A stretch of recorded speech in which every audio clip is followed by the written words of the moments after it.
Okey, masa yang ditunggu-tunggu sudah tiba. So, kereta ni datang, sebenarnya dia datang nak tune sahaja. Tapi bila dah masuk dalam kedai, okey, masuk je dalam kedai terus kena racun. Bukannya Abang Tebu yang racun, tapi suasana. Nak tengok suasana dia macam mana? Dia automatik. Dia owner ni terracun dengan turbo TDO5 20G. Okey, jom kita tengok apa suasana yang jadi racun yang sangat bisa tu. Okey, so ni, ni racun yang ada dekat office ni ya.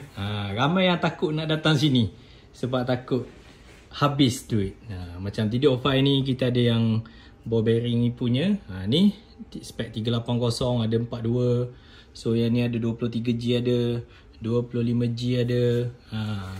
Okey. Ni adalah suasana yang automatik dia owner tu kena racun. Oh, kita nak tukar ni string sebab dia boost dia rendah. Dia nak boost.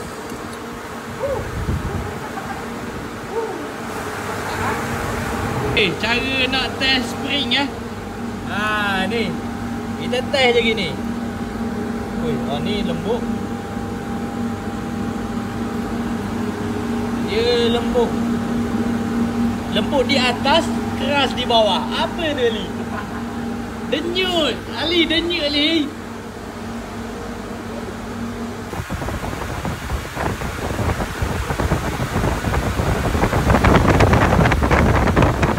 Okey, so kita dyno. Start engine.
Banyak gila dyno tu. Power run gila banyak. Horsepower 329 pada 1.2 bar, 329 horsepower dan torque dia 373 Nm. Mantap kan?